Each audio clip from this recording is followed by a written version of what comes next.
The very first thing we should do is find out if your site is indexed in the search engines yet.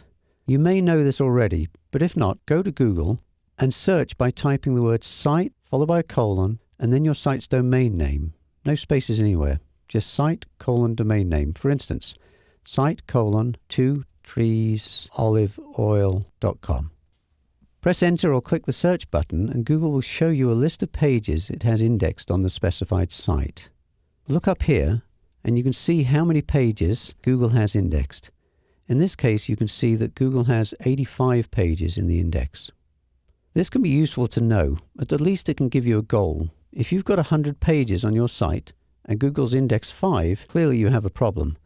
It could be that Google is having problems getting to all the pages, or perhaps you have so few links to the site that it just doesn't think the site is worth indexing fully. Each page is listed below.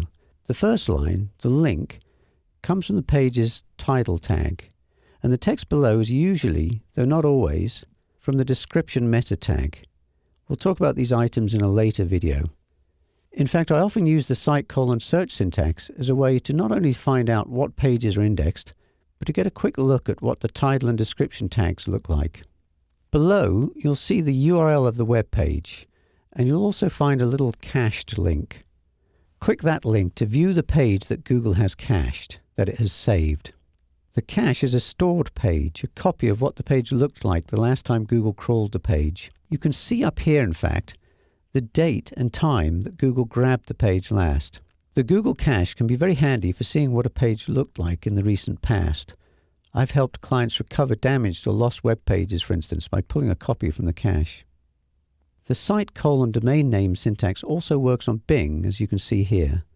In this case, we're getting many fewer results than we found in Google. Hopefully that number will go up once we've optimized the site properly. As for Yahoo, well, Yahoo gets its search results from Bing now, so whatever you see in Bing, you should see in Yahoo. Still, if you do want to see it in Yahoo, be aware that the site:/domain name syntax will work, but probably not in the main search box at yahoo.com. It'll work on the Yahoo Site Explorer page, which you can find at siteexplorer.search.yahoo.com, or just search for site:/domain name at the main Yahoo page. Yahoo will load a Site Explorer page on which it tells you that it can't find the results. Add site: back in, and try again, and you'll get the results.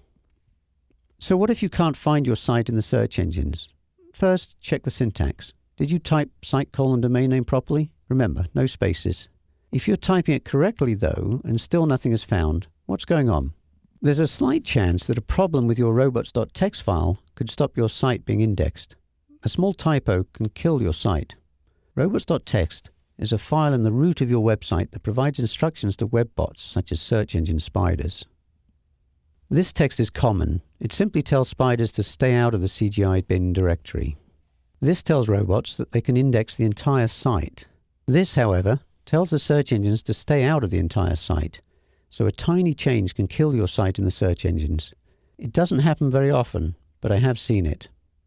Most likely, though, the problem lies elsewhere. It could be that the site is structured in such a manner that the search engines can't move from page to page, although in this case, at least the home page is usually indexed by Google. More likely is that there are so few links pointing to your site from other websites, or none at all, that the search engines haven't found your site or consider it unimportant. We'll learn more about these issues in a later video.